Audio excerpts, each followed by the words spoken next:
I am Ferdinand Marcos, and I am the President of the Republic of the Philippines. I stand today on behalf of 110 million Filipinos. Hello people and hello universe, it's me again. Shout out sa inyo mga kababayan. Hello sa mga Marcos loyalists and supporters. But anyway guys, mayroon tayong very important upload videos. Nakikita nyo guys, yung nakikita ko, ayan, BOI, Board of Investment. Ay wow, galing naman ito mga base. So dito guys natin malalaman, no, kung magkano po ang pumasok na investment sa Pilipinas sa mga state visit ni Pangulong Marcos Jr. na nakikita natin yung kanyang pakikipag-usap sa mga world world business leaders sa buong mundo mga base. Ay mayroon siyang bilateral meeting and roundtable meeting para manghikayat ng mga investor. So maganda ito mga kababayan. Ang sinabi po dito mga base, titingnan natin kung magkano or ilan ang pumasok na investment. So, sabi ito pinostong May 18, 2024. O ayan, ay wow, grabe, ang tindi dito mga bes. Naloka ako, malulula ka. O, tingnan nyo yan. Sa mga nagsasabi, travel ang Pangulo, wala, gumagastos lang ng pera. Aba, mas matindi ang kapalit mga kababayan. Ayan 2.36 trillion OKID investment showing investors confidence in BBM administration o trade official. Alam nyo guys, no? Kudos sa mga economic teams ni Pangulong Marcos Jr. especially kaya NIDA Secretary Balisacan. Pero alam nyo guys, sa hindi mo nakakaalam, si Secretary Balisacan, correct me if I'm wrong, dating gabinete ni Noynoy Aquino yan. Pero magaling na secretary, no? Pero hindi porque gabinete natin ni Panot, makapanot yan. Doon po kayo nagkamali. Sapagkat, ayan po ang expertise niya at yan ang pinag-aralan niya, natural. Kukunin siya kahit sinong mga admin. Dahil magaling trabaho, walang personalan. Ang sa kanya, trabaho para sa Filipino people. Yan 2.36 trillion ang pumasok na investment sa Pilipinas. Agay, yan na po ang sinasabi natin. Basahin natin mga bes. Sabi ng PSAO the Board of Investments, which is ang BOI, reported high investment confidence in the country with 2.36 trillion in approved investment from July 2022 to April 2024. Ay wow, social mga bes. Sa mga nagsasabi na walang investment, doon kayo nagkakamali, maraming nag-invest. Ayan na nga, ayan 2.36 trillion.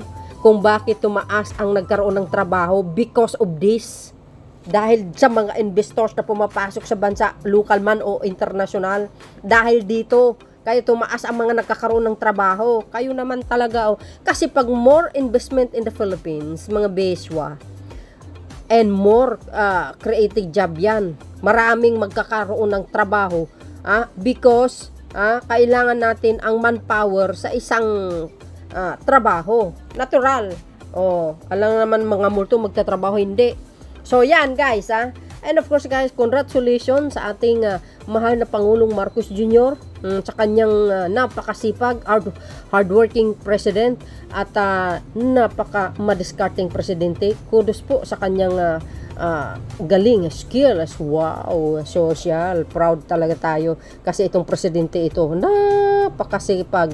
Saksakan talaga ng diskarte ito, no? Saka hindi pa nagpabaya sa kanyang sa kanyang posisyon as a President of the Philippines. Hindi nag-uupo-upo, nagpalaki ng tiyan. Di ba? Alam niyo, si Pangulong Marcos Jr., pag nandyan yan sa mga international forum, hindi po nagsasaya ng oras yan. Kasi, paglapag niya pa lang sa eroplano, nakaset na yung kanyang activities, yung kanyang pag-uusap sa mga business leader. Walang sinayang na oras. Hindi tulad ng isang Pangulo na pumunta ng isang summit, tulog. Hindi kayo makikita. So dahil dito guys, basahin natin ng buo para malaman natin ang kabuuan ng ang nilalaman nito. O, di ba? So, yun guys, no? Basahin po natin. Thank you for watching. Eto na, basahin natin. I-click po natin, okay? Dahil dito guys, kung nakikita natin, and congratulations sa Marcos administration and of course sa mga sekretary niya, mga economic secretary, ay wow, congratulations at sa atin lahat, no? The Board of Investment, which is ang BOI, reported high investment confidence in the country with a 2.36 trillion in approve investment from July 2022 to April 2024. Sa mga DDS na nagsabi walang investment si Pangulong Marcos Jr. Ito. Bagamat hindi kayo naniwala, okay, wala akong pake. So far po, sabi niya, from 2022 up to April, ang ating generated investment po from July 2022 to April 2024, we have a total of 2.368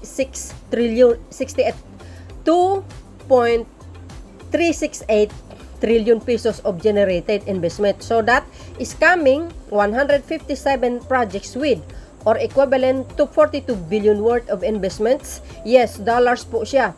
42 billion worth of investment. BOI Director Sandra Recolisado said during the news forum in Quezon City on Saturday. Di ba? Malinaw na malinaw po 'yan, nga? Ang sinabi pa dito, iyon po yung na-generate na natin na investment since July 2022. Ito lang po yung BOI hindi na po kasama dito ang PISA. Ibig sabihin guys, hindi pa kasama ang PISA. Mas mahigit pala sa 2.36 trillion. Agay, ay 2.3 trillion. Ang sabi po dito guys, hindi po kasama dito ang PISA at ang Subic at Clark at iyong iba po pong investment promotion agencies. Ay, wow. Recolisado said through there were reservation on the slow entry of foreign investment in the first quarter. The investment climate can pick up because the year is just starting and there are 3 remaining quarters for BOI investment approvals. Wow! Mayroon pa guys! As well as other investment promotion agencies. Oh my goodness! Iba talagang diskarte ni Pangulong Marcos Jr. Kakaiba. Malamang guys, baka gayahin ng mga ibang leaders ito. Sabi po ba dito mga kababayan, the country foreign direct investments, FDI, from October to November 2023 was a good indicator after its posted 9.59% increase, said the BOI official. Ay wow, congratulations naman kayo dyan. Sabi po dito mga base, so para sa amin, good indicator ito na na-realize investment kasi iyong commitment na transfer siya sa realized investment at nare-reflect as FDI. So, 4 consecutive months na po na increasing ang FDI natin. Ay wow, congratulations mga bes. Basta si Pangulong Marcos ang presidente, aasahan nyo po. Dahil hindi niya po pinapabayaan yan. Laging nakamonitor ang Marcos administration. Hindi pabaya. She said, noting it reflects high investor confidence for the Philippines. Yung November to December, sabi, nag-increase po ang FDI by 30%. Diba guys? Ay, palakpakan naman kayo dyan, mga bes, ha? Yung sa January 90% and then February 30%. Ay, wow. Cumulative growth rate po. Ayan naman po tayo. Talaga naman, salamat po sa mamamayang Pilipino kasi talaga namang kumbaga niyakap nila ang mga nag-i-invest dito sa Pilipinas. Ibig sabihin, maganda talaga ang kanilang mga produkto guys, o ano man yan. Comparison ng January to February 2023, ang January-February 2024, mayroon tayong 48% growth rate. Oy, wow. Diba guys? Anong kapalagayan nyo? Diba? Recolisado also mentioned BOI's current thrust to attract more investments such as the conduct of outbound missions targeting countries and companies for the country's specific sector.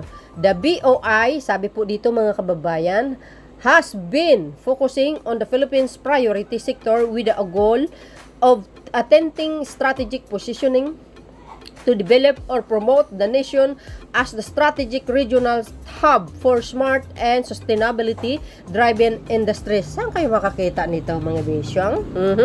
Ang sinabi po among those on the priority list are electric vehicles, renewable energy, smart manufacturing, and smart agriculture, semiconductors and electronics, data centers, telecom, infrastructure, and cybersecurity, Recolasado said. Diba? Yung electric vehicle, guys, marami din sa amin. Grabe, nagulat ako. Ba't ang dami na ngayon? Daming bumili. Para sa akin, pang palengke lang yan, ano? Hindi yata pwede pang highway. Correct me if I'm wrong, ano? And aside from outbound mission, the BOI is also conducting business for it to capture investors' interest. Sa iyon po, basically, iyong ginagawa natin, iyong ginagawa rin po ni President Ferdinand R. Marcos Jr., iyong mga presidential visit po niya, kasi ang number one salesman po talaga ng Philippines is the President. Yes, the best President salesman talaga, at very patriotic President and compassionate President. Sabi ni guys, Congressman Rofo Rodriguez, no, ng Cagayan.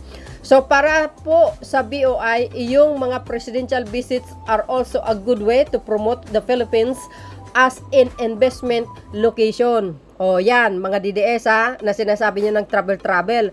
Pero hindi nyo alam kung gaano kahalaga ang travel na yan.